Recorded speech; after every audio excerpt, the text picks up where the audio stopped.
გამარჯობა. დღევანდელ ლექციაში განვიხილავთ მონაცემთა სტრუქტურებსა და ალგორითმებს. მაგრამ სანამ ამაზე საუბარს დავიწყებთ, დაგვრჩა ერთი თემა განსახილველი. როგორც ვთქვით, უკვე გავიარეთ OOP, მეხსიერება, რეკურსია. მხოლოდ და მხოლოდ დაგვრჩა ჯენერიკები და wrapper კლასები. წარმოიდგინეთ, გვინდა ორი მნიშვნელობის დაბრუნება, მაგალითად, კოორდინატები. ამისთვის შეიძლება დავწერთ ფუნქცია, რომელიც აგვიბრუნებს ორელემენტიან მასივს. მაგრამ რაღაც უკეთესი გზა უნდა არსებობდეს, ხო? ამისთვის შეგვიძლია შევქმნათ კლასი int pair, რომელსაც ექნება ორი ატრიბუტი თითოეული კოორდინატისთვის. ანუ first და second, შესაბამისად ცვლადების ტიპებიც იქნება int-ები. და უკვე როდესაც შევქმნით ახალ ობიექტს ამ კლასისგან, პარამეტრებად გავატანთ ამ ატრიბუტების მნიშვნელობას. და შემდეგ first-ისა და second ატრიბუტების გამოყენებით შეგვიძლია მივწვეთ კოორდინატების მნიშვნელობებს. თუ გვინდა აწილადებისთვის, მაშინ გვიწევს ახალი კლასის შექმნაც, მაგალითად float pair, რომელსაც ყველაფერი იგივე იქნება, უბრალოდ ატრიბუტების ტიპები იქნება float-ი და არა int-ი. მაგრამ იქნებ სხვა ცვალდებისთვის გვინდა კიდევ string-ისთვის, boolean-ი, character-ი. აი ესე თითოეული ტიპისთვის ცალკე კლასი შექმნა, მე მგონი არც ისე მოსახერხებელია, ხო? რომ დავაკვირდეთ, უკეთესი გზა უნდა არსებობდეს. თუ შეხედავთ, ორივე შემთხვევაში, ორივე კლასში ყველაფერი იგივე იყო მხოლოდ და მხოლოდ ერთი განსხვავება. ატრიბუტების ტიპები.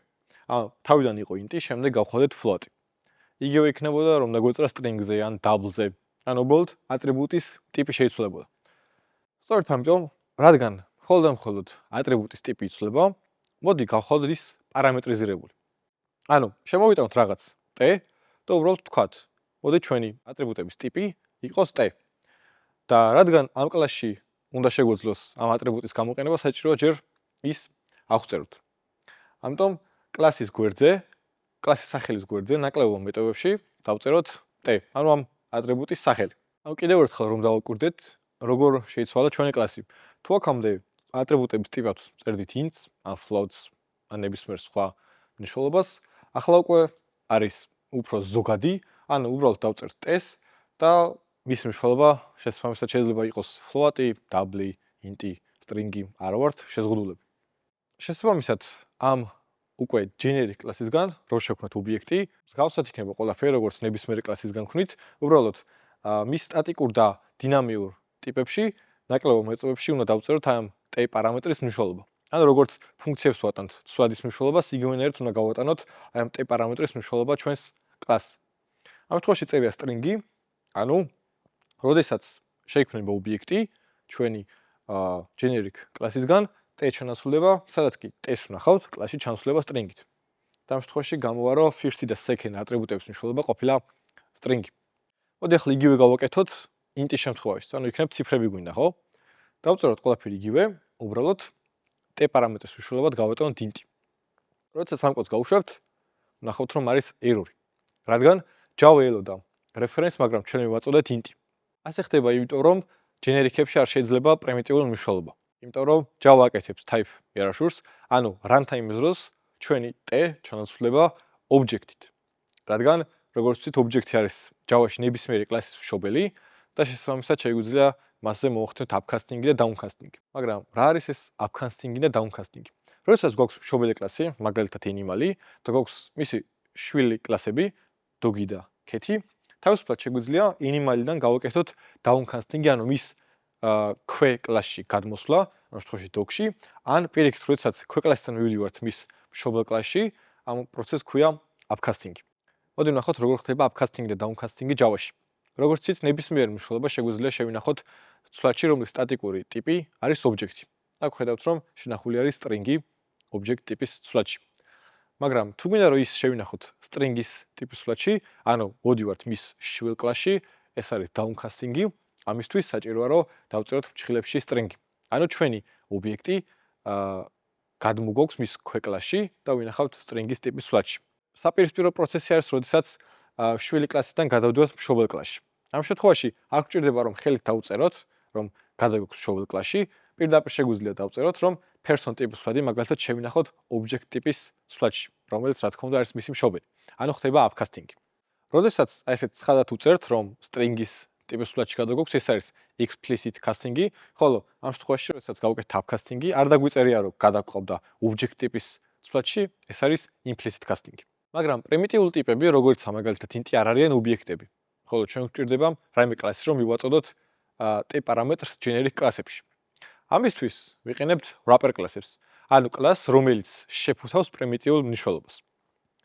მაგალითად, დავწეროთ ახალი კლასი, შევქროთ ახალი კლასი, wrapped integer-ი, სადაც ატრიბუტად შევინახავთ ჩვენს პრიმიტიულ მნიშვნელობას და შესაბამისად გვექნება getter set-ები იმისთვის, რომ განვაახლოთ ან მივიღოთ აი ჩვენი პრიმიტიული ცვადის მნიშვნელობა. ახლა უკვე თავისუფლად შეგვიძლია wrapped integer-ი გავატანოთ t პარამეტრის მნიშვნელობად და შესაბამისად რომ მივიღოთ ისე მის მნიშვნელობა, საჭიროა რომ first ატრიბუტის შემდეგ დავწეროთ get-ი, რადგან უკვე შეფუთული გვაქვს ეს მნიშვნელობა გვჭირდება getter-ი. მაგრამ გონი არაკომფორტულია, ხო? თითოეული პრიმიტიული ტიპისთვის რომ ასე ცალკე კლასის დაწერა ჩვენ ხელით გვიწევს. ამისთვის Java-ს უკვე აქვს ჩაშენებული wrapper კლასები, რომლებიც მაგალითად integer-ი, float-ი, long-ი და ასე შემდეგ, ანუ თითოეული პრიმიტიული ტიპისთვის გვაქვს Java-ში უკვე ჩაშენებული wrapper კლასები. რასაც გარდა იმისა, რომ ამ მნიშვნელობას ფუთავს, მოყვება დამატებით საჭირო მეთოდებიც. როგორ ხდება ახლა აი ჩვენი პრიმიტიული მნიშვნელობების ან შეფუთვა, განყოფა. ანუ შეფუთვა არის პროცესი, როდესაც პრიმიტიულ მნიშვნელობას შევინახავთ რაიმე ობიექტში, კლასში და განყოფა, როდესაც კლასი გვაქვს და მივიღებთ მისგან პრიმიტიულ მნიშვნელობას. ანუ როგორც წინაზე ჩვენი შექმნილი wrapped integer კლასისგან შევქმნით new wrapped integer და გავატანეთ პრიმიტიული მნიშვნელობა, ზუსტად იგივე პრინციპი იქნებოდა აქაც, ანუ integer box ნამი უდრის new integer და შემდეგ პრიმიტიული მნიშვნელობა. მაგრამ Java-ს ახალ ვერსიებში უკვე ეს მეთოდი აღარ გამოიყენება, გვაქვს უკეთესი, ანუ integer value of და შემდეგ ვატანთ პრიმიტიულ მნიშვნელობას. ანუ გვაქვს უკვე ნამი, რომელიც არის 5, არის int ტიპის, ანუ პრიმიტიული და შევფუთეთ ის integer ტიპის ცვლადში, რომელიც უკვე არის ობიექტი. იგივე იქნებოდა unboxing-ზე, ანუ განყოფა. გვაქვს თავიდან integer ტიპის ცვლადი და უბრალოდ ის, რომ შევინახოთ პრიმიტიულ ტიპის ცვლადში, საჭიროა რომ ჯერ მისგან მივიღოთ int value, ანუ მასში არსებული პრიმიტიული მნიშვნელობა. მაგრამ არც ეს მეთოდები გვჭირდება, ავტომატურად ხდება ეს ყველაფერი Java-ში, არა საჭირო გაწერა, ანუ integer num უდრის 10, ავტომატურად შეფუთავს აი ამ პრიმიტიულ მნიშვნელობას კლასში. ან თუ გვაქვს უკვე integer num 5 მაგალითად, თავისუფლად შეგვიძლია შევინახოთ ის int ტიპის ცვლადში. აქ უკვე მოხდება ავტომატური განყოფა. აქ გასათვალისწინებელია რამდენიმე ფაქტი. პირველი არის ის, რომ თუ ჩვენი integer-ის ან ნებისმიერი wrapped კლასის wrapper კლასების მნიშვნელობა არის null, როდესაც შევეცდებით ავტომატურ განყოფას, აქ მოხდება null pointer exception, რადგან ის შეეცდება null-ისგან ამოიღოს მასში არსებული პრიმიტიული მნიშვნელობა, რაც შეუძლებელი. და მეორე, როდესაც wrapper კლასებს ერთმანეთს ვადარებთ ორი ტოლობით, ეს იქნება რა თქმა უნდა false, რადგან ამ შემთხვევაში დარდება მათი მნიშვნელობები მეხსიერებაში და არა მასში შენახული პრიმიტიული მნიშვნელობა. თუ გვინდა ამ პრიმიტიული მნიშვნელობების შედარება, ამისთვის გამოიყენება equals მეთოდი, რომელიც უკვე დაგვიბრუნებდა truth. მოდით ახლა გამოვიყენოთ აი ეს ჩვენი wrapper კლასები generic-ებში. ანუ pairs t პარამეტრის მნიშვნელობად გავატანოთ integer და როდესაც ჩვენს ობიექტს ცვლადების მნიშვნელობად გავატანთ 1 და 2, ამ შემთხვევაში მოხდება ავტომატური boxing, ანუ ავტომატური შეფუთვა. მაგრამ იქნებ რამდენიმე ტიპის ზოგადი პარამეტრი გვინდა. ანუ მაგალითად string-ი და integer-ი, ან float-ი და boolean-ი. ანუ აქ რო გქონდა pairs-ში ჩვენ ორი ატრიბუტი, რომლებსაც მხოლოდ ერთი პარამეტრი ჰქონდა მნიშვნელობად, ზოგადი პარამეტრი, იქნებ ორი სხვადასხვა გვინდა, ხო? ანუ ორივე ატრიბუტს ჰქონდეს სხვადასხვა მნიშვნელობა. ამისთვის ახალი პარამეტრი შემოვიტანოთ k და ისიც განსაზღვროთ, როგორც t გვაქვს განსაზღვრული კლასში, ანუ pairs გვერდზე მივწეროთ, ასევე k t-სთან ერთად. ამის შემდეგ უკვე შევძლებთ კლასში k-ს გამოყენებას. და როდესაც უკვე ამ generic კლასისგან შევქმნით ობიექტს, მოდი დავწეროთ, რომ პირველი ზოგადი ტიპის მნიშვნელობა იყოს integer-ი, მეორესი character-ი. აქ რადგან ორი განსხვავებული ზოგადი ტიპი გვაქვს, არ ნიშნავს, რომ აუცილებლად განსხვავებული მნიშვნელობა უნდა გქონდეს, შესაძლებელია ორივე იყოს string-ი, ან integer-ი, ან double-ი, ანუ შეიძლება იგივე მნიშვნელობა გქონდეს ორივეს მაინც.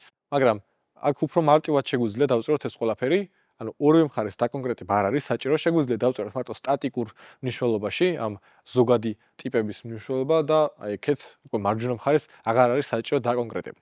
generic-ები და wrapper კლასებს უკვე ვისწავლეთ და ეხლა უკვე მზად ვართ გადავიშვათ მონაცემთა სტრუქტურებსა და ალგორითმებში. მონაცემთა სტრუქტურები გამოიყენება ინფორმაციის ორგანიზებისთვის. მოდი ახლა განვიხილოთ ბიბლიოთეკის მაგალითი, სადაც პირველ შემთხვევაში თაროებზე იყოს უბრალოდ წიგნების გროვა დალაგებული და მეორე შემთხვევაში იყოს თაროებზე ანბანის მიხედვით დალაგებული.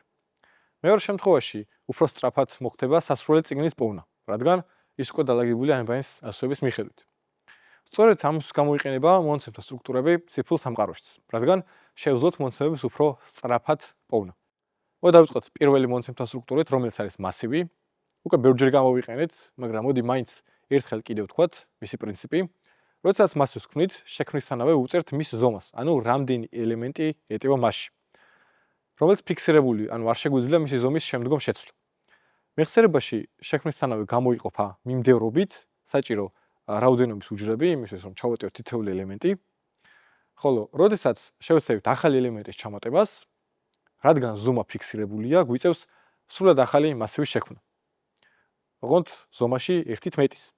ანუ შევქმნით ახალ მასივს, რომელიც ზომაში 1/10-ია, მეხსიერებაში სულ სხვა ადგილას გამოიყოფა მისთვის ადგილი, შემდგომ აქამდე არსებული მასივიდან თითოეული ელემენტი გადმოგვაქვს ახალ მასივში და ბოლოს ვამატებთ ახალ ელემენტს. და საბოლოოდ ვიღებთ შედეგს 1-ით გაზრდილ მასივს. მაგრამ ყოველი ახალი ელემენტის ჩამატებისას, ახალი მასივის გამოყოფა, შემდგომ არსებული ელემენტების გადმოტანა და ბოლოს ახალი ელემენტის ჩამატება არც მომგებიანია. ამიტომ მოდი ისეთი მეთოდი გამოვიყენოთ, სადაც რაღაც ინტერვალებით მოგვიწევს ამ პროცესის შესრულება. ამას ეწოდება დინამიური მასივი. ანუ, რა ზუსტად იგივეა, მაგრამ როდესაც თავიდან შექმნით მასივს, დინამიურ მასივს და ჩავამატებთ ელემენტს, თავიდანვე იქნება მასივი, რომლის სიგრძე არის 10. ანუ მას შეგვიძლია 10 ელემენტის ჩამატება. ხოლო, როდესაც გავავსებთ ამ მასივს, ანუ უკვე სავსეა და კიდევ შევეცებთ ახალის ჩამატებას, უკვე შეიქმნება ახალი მასივი, რომლის სიგრძე არა 1-ით მეტი, არამედ არსებულ სიგრძეზე 50%-ით მეტია. რადგან უფრო ნაკლები ინტერვალით მოგვიწევს ამ პროცესის შესრულება. როდესაც კიდევ გაივსება უკვე, კიდევ 50%-ით გაიზრდება სიგრძე და ასე შემდეგ. კიდევ შეიძლება ამას დავატებით ფუნქციაც ჰქონდეს, ანუ თუ ზომა მასივის დიდია და ელემენტები უკვე ძალიან შემცირდა, ანუ ამოვაკელით ბევრი ელემენტები, მასივი პირიქით შემცირდეს ზომაში. რა თქმა უნდა, ეს ალგორითმი Java-ზე არის მორგებული და სხვა ენებში შეიძლება სულ სხვანაირად მუშაობდეს. ანუ სხვა ინტერვალით იზრდებოდეს სიგრძე და ასე შემდეგ. შემდეგ მონაცემთა ტიპი არის ბმული სია, ანუ linked list, რომელიც მასივისგან სრულად განსხვავდება. თუ მასივში თითოეული ელემენტისთვის მეხსიერების მისამართი იყო მიმდევრობით, linked list-ში სხვანაირად არის. ანუ თითოეული ელემენტი მეხსიერების სხვადასხვა ადგილას გვხვდება. უბრალოდ ისინი დაკავშირებული ერთმანეთთან ისრით. linked list-ის თითოეული ელემენტი, ანუ node შედგება ორი ატრიბუტისგან. ეს არის მას შენახული ინფორმაცია, ანუ 7-იანი ამ შემთხვევაში და მეორე ის არის, რომელიც მიგვითითებს შემდგომ მდებარე ელემენტს. ანუ რო ავიღოთ უკვე linked list-ი, რომელიც შედგება 3 ელემენტისგან, აი ესე გამოიყურება. გვაქვს ელემენტები, რომლებიც ერთმანეთთან უბრალოდ არის ისრებით დაკავშირებული. მაგრამ რომ დავაკვირდეთ, ეს არის ცალმხრივ მიმართული ბმული სია. რადგან ელემენტის მხოლოდ შემდგომ ელემენტზე შეგვიძლია გადასვლა, ანუ უკან ვერ უმოძრაობთ, მის წინა ელემენტზე ვერ გადმოვალთ. ამ პრობლემას მარტივად გადავჭრეთ ორი ისრის დახმარებით. ანუ ქონდეს ორხრივ მიმართული ბმული სია, სადაც უკვე თითოეული ელემენტი შედგება 3 ატრიბუტისგან, ანუ მნიშვნელობა, წინა ელემენტი და შემდგომი ელემენტი. ანუ შესაბამისად თითოეული ელემენტიდან გამოდის ორი ის არის. ერთი მიგვითითებს შემდგომ ელემენტზე, ხოლო მეორე წინა ელემენტზე. აქ რომ დავაკვირდეთ, ბოლო ელემენტიდან გამოსული ის არის მიგვითითებს ნალზე, რადგან ის ბოლო ელემენტია შესაბამისად მის შემდგომ არც ერთი ელემენტი არ გვხვდება. ხოლო ორმხრივ მიმართულ ბმულ სიაში პირველი ელემენტის წინა ელემენტზეც და ბოლო ელემენტის შემდგომ ელემენტზეც გვხვდება ნალი. შემდეგ არის რუკა, ანუ ლექსიკონი. რატომ ქვია ორი სახელი არ ვიცით, მაგრამ კომპიუტერ მეცნიერებაში ორივე სახელი გვხვდება ეს მონაცემთა სტრუქტურა. აქ გვხვდება ორი სიმრავლე, ერთი არის გასაღებების, ხოლო შემდეგ მნიშვნელობების.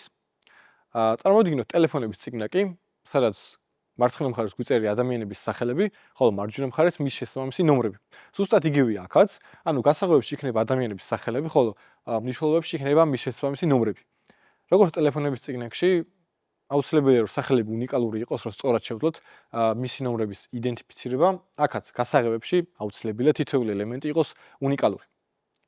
ანუ შეგვიძლია ქონდეს პირადი ნომრები და მის შესაბამისი სახელები, ხო? პირადი ნომრები რა თქმა უნდა უნიკალურია. სახელები შეიძლება მეორდებოდეს, ხო?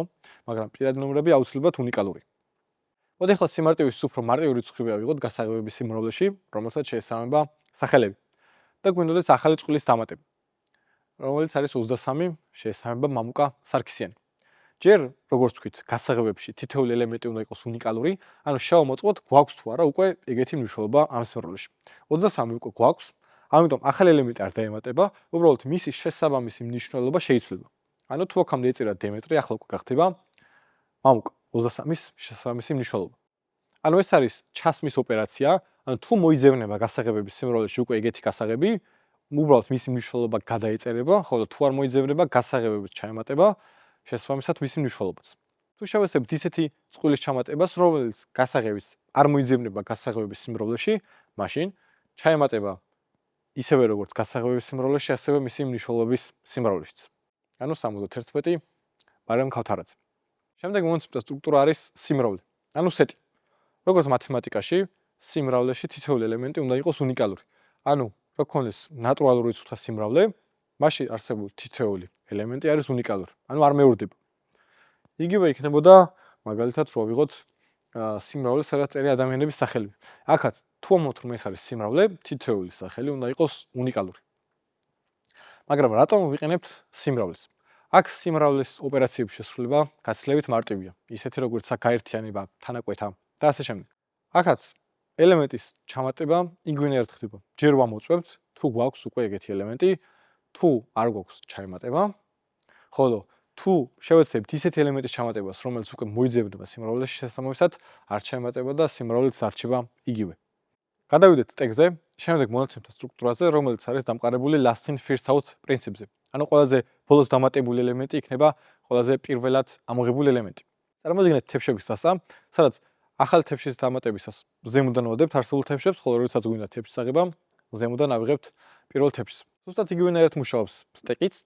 ანუ როდესაც გვაქვს უკვე არსებული ელემენტები და გვინდა ახალის ჩამატება, ზემოდან დაედება არსებულ ელემენტებს, ხოლო როდესაც ამოღება გვინდა, ყველაზე ზემოთ მდებარე ელემენტს ამოვიღებთ და დარჩება დანარჩენი ელემენტები სტეკში.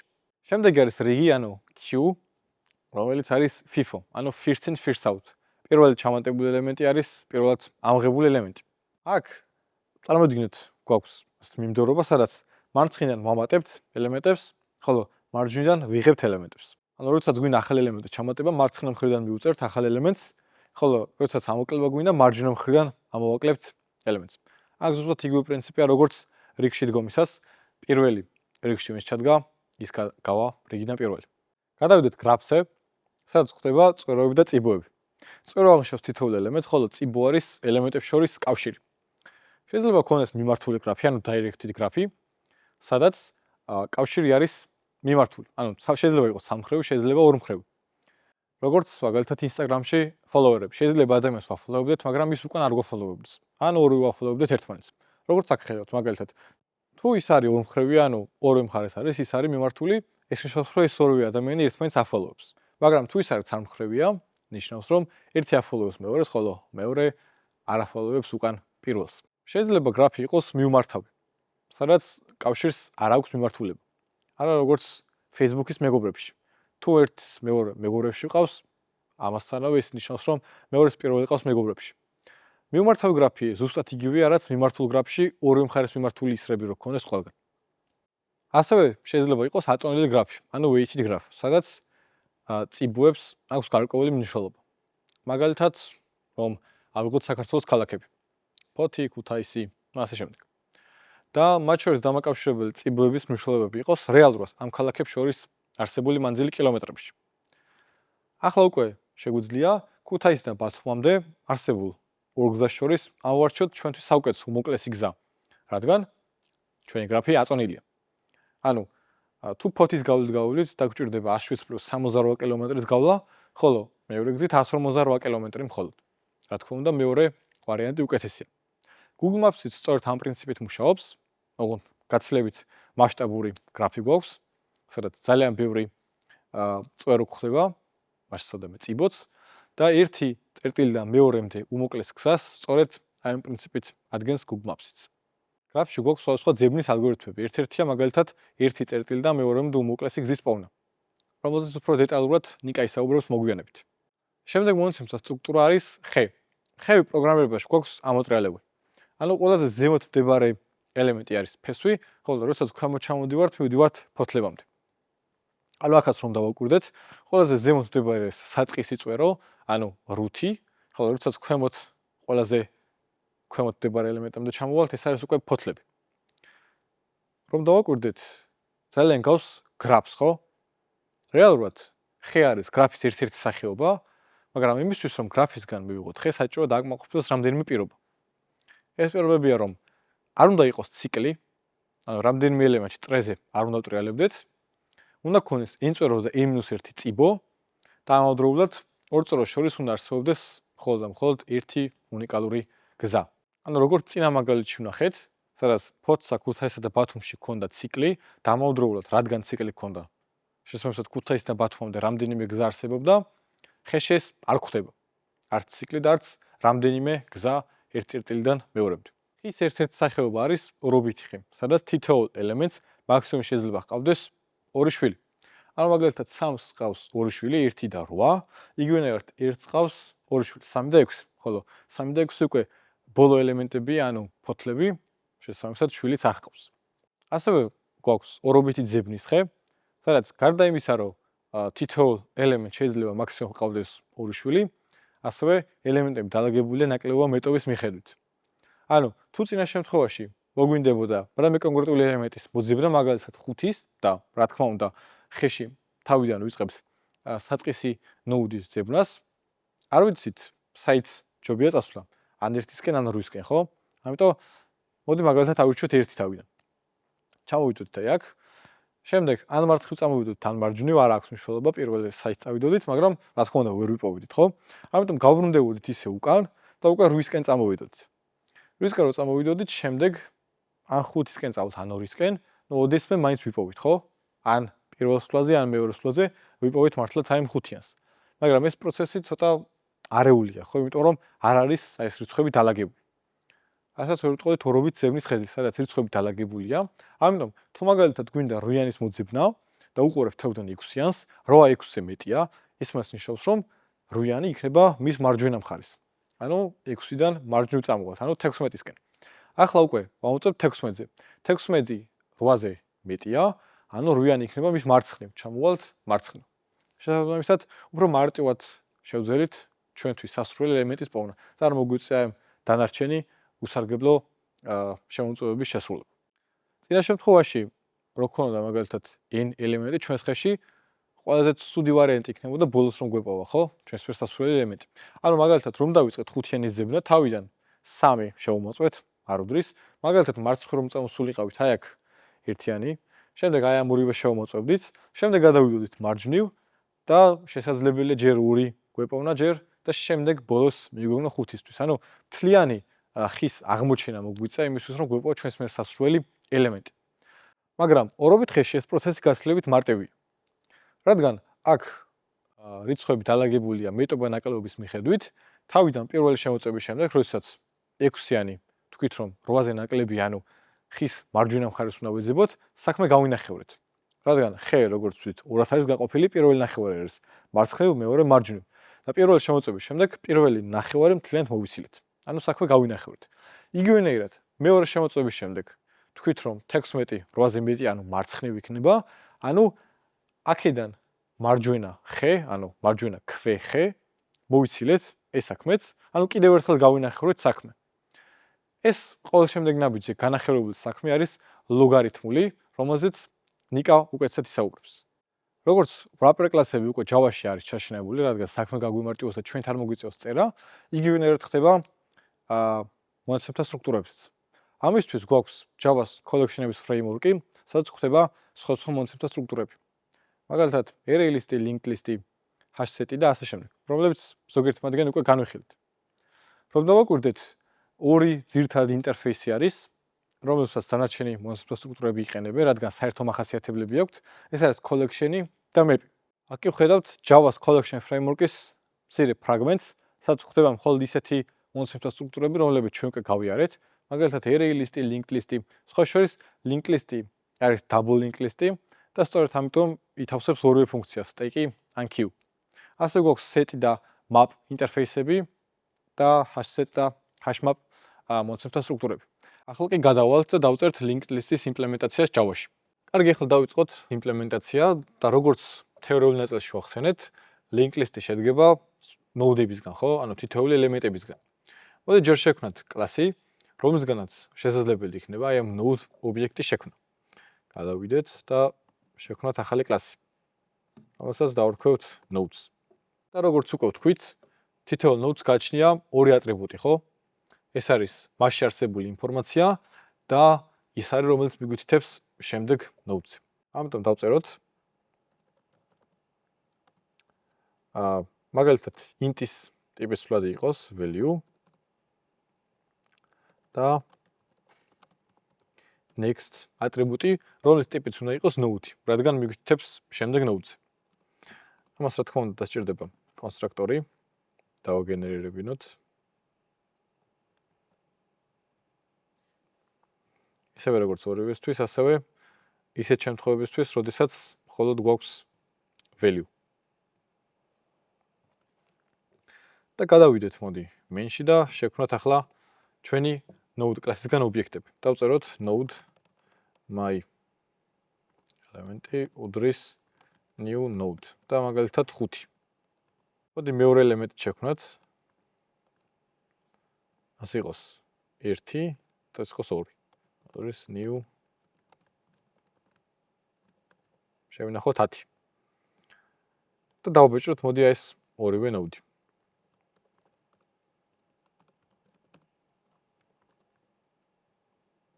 როდესაც გავრანავთ, შევხედავთ, რომ დაიბეჭდა node და შემდგომ რაღაც 16-ობითი კოდი. აი ეს 16-ობით სისტემაში ჩაწერილი კოდი კი არის heap-ში არსებული ამ ობიექტების მისამართი. ანუ როდესაც ჩვენ შევქმნით აი ახალ nodes, პირველ შემთხვევაში და მეორე შემთხვევაში, ორივე შექმნილი node ჩაემატება heap-ში, ხოლო ეს 16-ობითი არის უბრალოდ მისი რეფერენსი. ახლა თითოეული ელემენტის next ნიშნულობა, რა თქმა უნდა, იქნება null, რადგან მათ არ გააჩნიათ შემდგომი ელემენტი. ამიტომ, მოდი დავწეროთ, რომ აი ამ პირველი ელემენტის შემდგომ მოდიოდეს მეორე ელემენტი. ამ შემთხვევაში next ატრიბუტის მნიშვნელობა გახდება მეორე ელემენტის რეფერენსი, ანუ მისი მისამართი.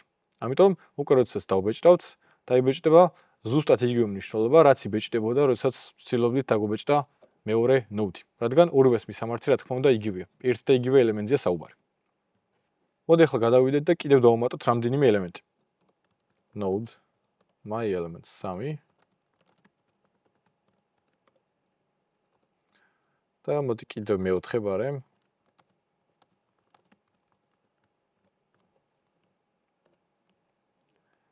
და მოდი გადავობათ ახლა ეს 4 ელემენტი ერთმანეთს. პირველი და მეორე უკვე გადამულია.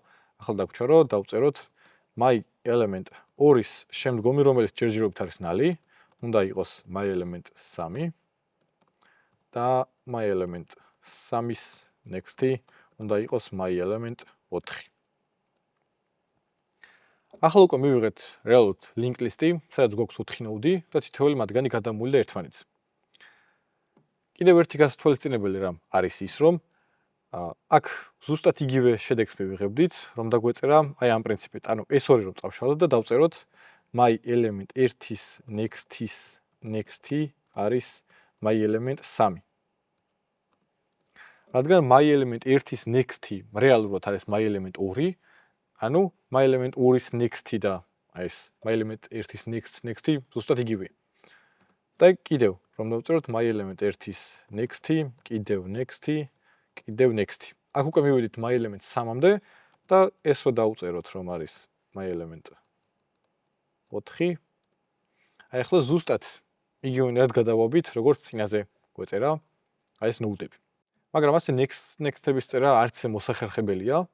ამიტომ მოდი შევქმნათ რაღაც დამხმარე კლასი, დავარქვათ link list-ი და ეს პროცესი ზუსტად აი იმ კლასში გავიტანოთ და ამავდროულად შეიძლება დაგვჭირდეს დამატებით მეთოდები, ხო? მაგალითად გავიგოთ რამდენი ელემენტია ჩვენს link list-ში, რომელია პირველი ელემენტი, რომელი ბოლო, ჩავამატოთ ახალი ელემენტი, ან თუნდაც წავშალოთ, ხო?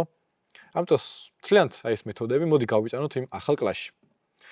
კიდევ ერთ რამეს უნდა დაუკვირდეთ, რომ ზოგადად ენკაფსულაციისთვის უმჯობესია კლასში ატრიბუტები იყოს private და გქონდეს getter set-ები. უბრალოდ აი აქ რომ next-ებით მარტივად შეგვეძლოს დაწერა თვალსაჩინოებისთვის, უბრალოდ ამ შემთხვევაში node კლასში ატრიბუტები იყო public. მოდი სანამ link list-ის კლასის წერას დავიწყებთ, დავფიქრდეთ ერთ რამეზე. ერთადერთი ლისტი არის linked list-ი, კიდევ გვხდება array list-ი, ხო, მაგალითად. ანუ დინამიური მასივი. და ამ ორივე list-ს მსგავსი მეთოდები აქვს. ჩამატება, წაშლა, სიგრძის გაგება. თითქმის იგივეა, ხო? მცირე განსხვავებებს თუ არ ჩავთვლით. ამიტომ მოდი გქონდეს ინტერფეისი, რომელსაც ექნება ეს თავარი მეთოდები, აბსტრაქტული მეთოდები დაწერილი და უბრალოდ ეს ორი კლასი, linked list-ი და array list-ი, შემდეგ უბრალოდ დაიმპლემენტირებს ჩვენს დაწერილ ინტერფეისს. გადავიდეთ ახლა და შევქმნათ ახალი ინტერფეისი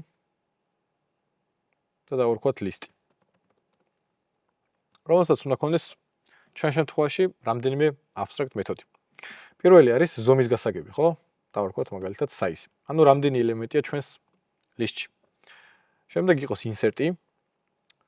void insert და უნდა იღებდეს სვლაც, ხო? რაც უნდა ჩავამატოთ. int x. და delete. რომელიც უკან უნდა გვიბრუნებდეს წაშლილ ელემენტს, ხო? ანუ int delete.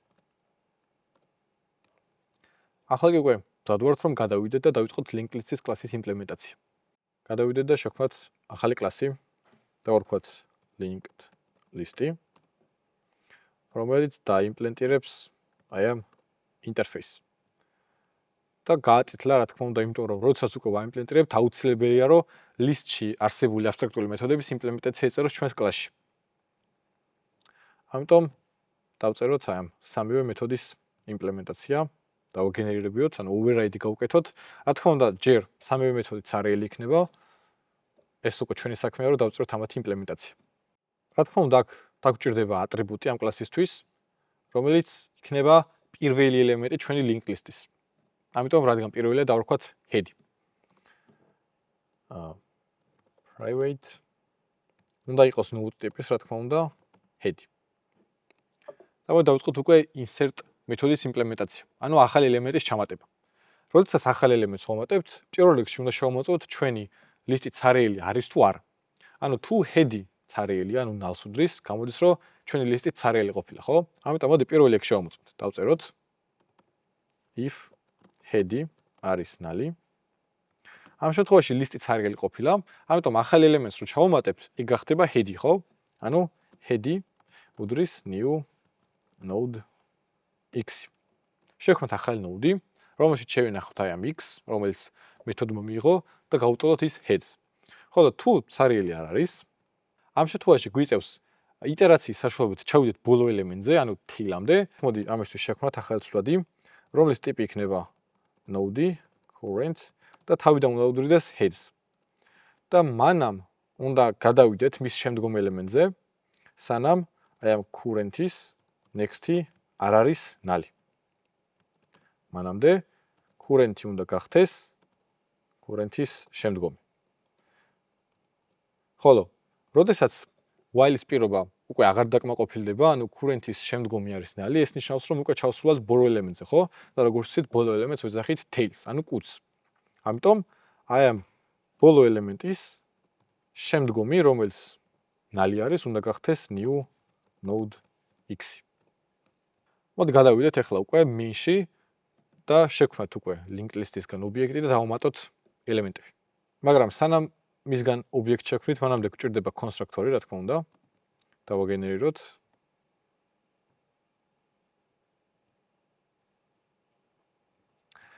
გარდა იმისა, რომ უნდა იღებდეს heads, მოდი ისეთ კონსტრუქტორს გავაკეთოთ, რომელიც საერთოდ არ იღებს ელემენტს, ანუ ცარიელი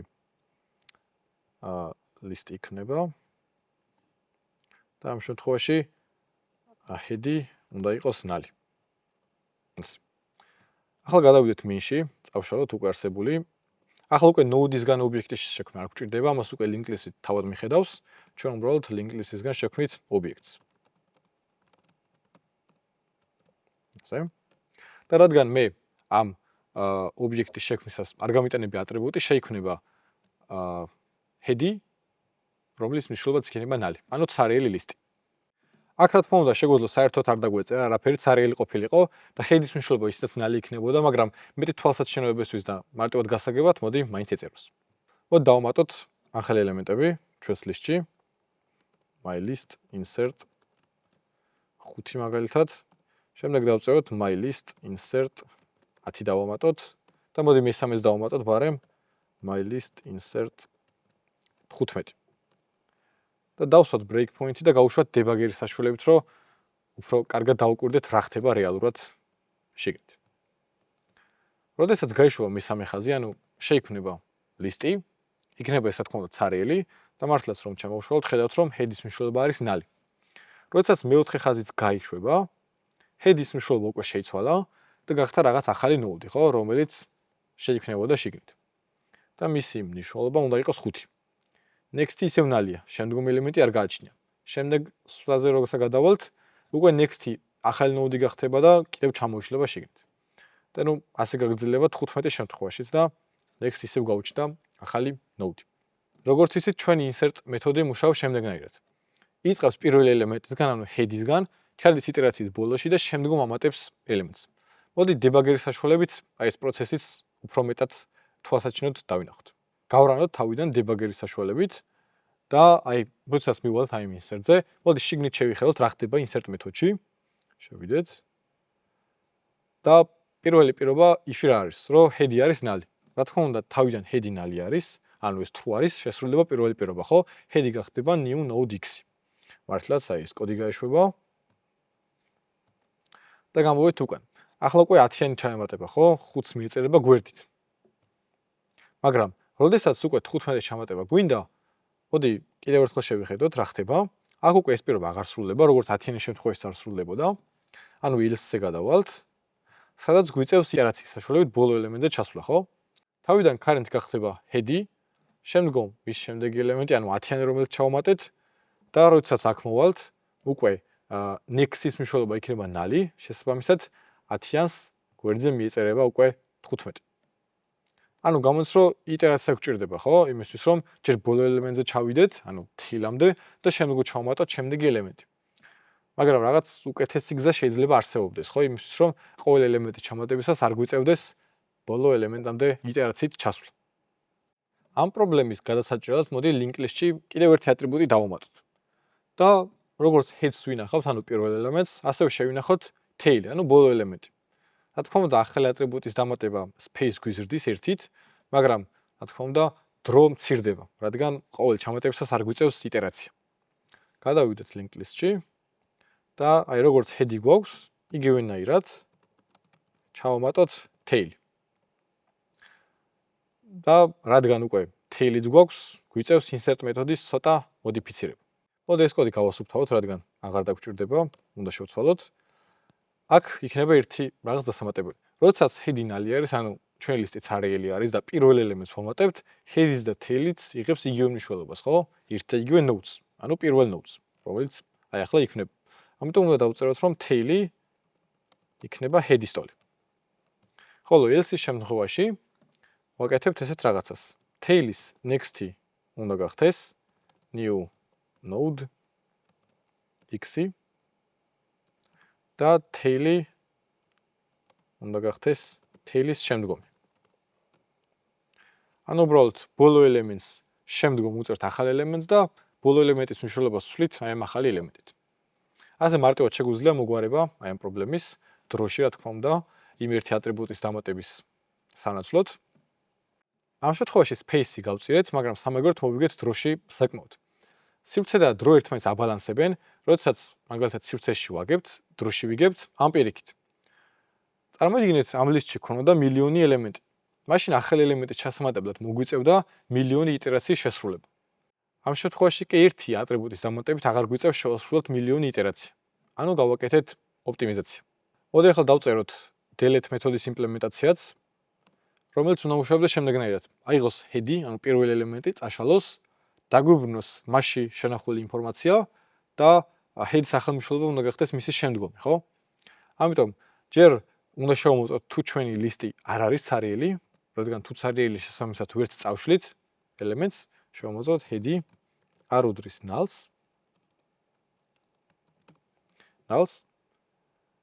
და უკვე ამოვიღოთ, მოდი head-იდან მნიშვნელობა, რაც ინახება, დავწეროთ int value უდრის head-ის value. და ახლა უკვე head-ი გავხადოთ, head-ის next-ი. ამ ხაზის შემდეგ უკვე head-ის თავდაპირველ მნიშვნელობაზე წრომა დაკარგული. და ახლა დავაბრუნოთ უკვე ეს value, რომელიც ჩვენ ზემოთ შევინახეთ. თუ ჰედი არ არის სარიელი, მაშინ უბრალოდ დააბრუნოს 0. შეიძლება 0-ის დაბრუნება არც ისე კარგი ვარიანტი იყოს, რადგან ლისტში ისედაც შეიძლება ინახებოდეს 0-იანი. მაგრამ მოდი სიმარტივისთვის ჯერჯერობით აი ესე დავტოვოთ, დავალებაში კი იხილავთ აი ამ პრობლემის უფრო სწორი გადაჭრის ვარიანტზე. მოდი საიზის იმპლემენტაციას განვიხილოთ, სადაც ზუსტად იგივენერად გადავყვებით იტერაციით, როგორც თავდაპირველი ინსერტის იმპლემენტაციაში ვაკეთებდით, უბრალოდ აქ თითოეულ გადაყოლისას საიზს ვზრდით 1-ით და უბრალოდ ვაბრუნებთ შემდეგ აი ამ საიზს. აქ რომ დავფიქრდეთ, იგივენერად შეიძლება ოპტიმიზაცია როგორც ინსერტს გავუკეთეთ, ახალი ცვლილის დამატებით, მაგრამ აქ ცოტა საქმე უფრო რთულად არის და ამის ოპტიმიზაცია თქვენთვის მომინდია. რადგან ჯენერიკები უკვე ნასწავლი გვაქვს, მოდი ჩვენი ლინკლისტიც გადავაქციოთ ჯენერიკად, რადგან არ იყოს მხოლოდ მორგებული ინტზე, არამედ ნებისმიერი ცვლის ტიპზე. დავიწყოთ list interface-ით, დავუმატოთ ახალი პარამეტრი, მაგალითად t. Insert-იც უნდა იღებდეს t ტიპის ცვლას, შესაბამისად delete-იც უნდა აბრუნებდეს t ტიპის ცვლას. დავუმატოთ ყველგან t პარამეტრი, სადაც საჭიროა. დავიწყოთ. მაგაც t. რა თქმა უნდა, insert-იც უნდა იღებდეს t ტიპის ცვლას. delete-იც აბრუნებდეს შესაბამისად. და აქაც რომ ნახოთ, node ტიპის ცვლადები გვაქვს. ამიტომ გადავიდეთ node-შიც, ესეც რა თქმა უნდა გავხადოთ generic-ი. t. აქაც t.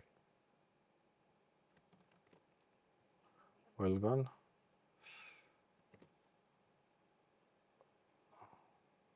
და აი ბოლოს value-ც უნდა იყოს t. და ახლა ერთადერთი დაგვრჩა, აქაც node-ები უნდა იყოს t ტიპის. ანუ generic-ი. ყველაფერი თითქოს გასწორდა, მაგრამ გვაქვს მხოლოდ ერთი პრობლემა. როდესაც delete-ში აქ ვაბრუნებით 0-ს, ახლა ის არ შეიძლება, რადგან t ტიპს უნდა აბრუნებდეს, ამიტომ ამ პრობლემის მარტივად გადასაჭრელად დავუბრუნოთ უბრალოდ 0.